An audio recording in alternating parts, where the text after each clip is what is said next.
உங்கள் வீட்டில் ஒரு 300 அடி போர் இருக்குன்னு வச்சுக்கோங்க. அதுக்கு ஒரு 1.5 HP 15 ஸ்டேஜ் மோட்டர் சூஸ் பண்ணுவீங்க. இல்லை ஒரு 400 அடி போர் இருக்குன்னா ஒரு 1.5 HP 20 ஸ்டேஜ் மோட்டர் சூஸ் பண்ணுவீங்க. இது ரெண்டுத்துக்கும் நடுவில் ஒரு 100 ஃபீட் கேப்புங்கிறது இருக்குது. இதில் நல்ல ஒரு ப்ரெஷராக இருக்கிற மாதிரி மாடல் தேடிட்டு இருக்கீங்கன்னா நம்ம ஜேஜே போர்வெல்ஸ் மோட்டார்ஸ் அண்ட் பம்ப்ஸில் வரக்கூடிய 1.5 HP motor with 18 stage pump வந்து ஒரு பர்ஃபெக்டான சாய்ஸ் உங்களுக்கு. இந்த மோட்டரை இன்னைக்கு நம்ம டெஸ்ட் பண்ணி எந்தெந்த அடியில் எவ்வளோ ஹெட் தள்ளுதுங்கிறத பார்க்கலாம் வாங்க. இப்போ இந்த மோட்டரை ஃபுல்லி ஓப்பன் கண்டிஷனில் பார்த்துட்டு இருக்கோம். இந்த மோட்டரை நம்ம வந்து கொஞ்சம் கொஞ்சமாக ஹெட் லோட் பண்ணி எவ்வளோ அடி ஆழத்தில் எவ்வளோ தண்ணி தள்ளுதுங்கிறத பார்க்கலாம் வாங்க. ஸோ இந்த மோட்டரை ஃபஸ்ட்டு நம்ம வந்து ஒரு 100 ஃபீட் வரைக்கும் லோட் பண்ணி பார்ப்போம். ஸோ ஒரு 100 ஃபீட்டில் தள்ளுற ப்ரெஷர் நீங்கள் இப்போ பார்த்துட்டு இருக்கீங்க. இந்த மாதிரி மோட்டர்ஸ்லாம் மோஸ்ட்டாக நம்ம வந்து ஒரு 300 இல்லைன்னா வந்து ஒரு 320 அது வரைக்கும் நம்ம லோட் பண்ணுவோம்.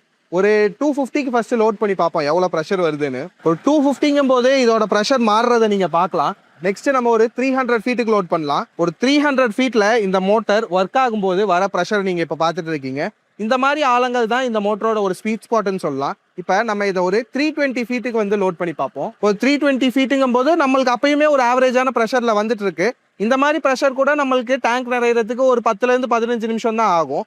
இப்போ நம்ம இந்த மோட்டரை ஃபுல்லாக ஷட் ஆஃப் பண்ணி பார்த்து எத்தனை அடியில் ஷட் ஆஃப் ஆகுதுங்கிறத பார்க்கலாம். ஸோ ஒரு 350 360ங்கும் போது டோட்டலாகவே ஷட் ஆஃப் ஆயிடுச்சு. இந்த மாதிரி குவாலிட்டியான மோட்டர்ஸ் அண்ட் பம்ப்ஸ் உங்களுக்கும் வேணும்னு நினச்சிங்கன்னா கீழே எங்களோட கான்டாக்ட் நம்பர் கால் பண்ணுங்கள். நாங்கள் உங்களுக்கு இதை பெஸ்ட்டாக சென்ட் பண்ணி வைக்கிறோம். தேங்க்யூ.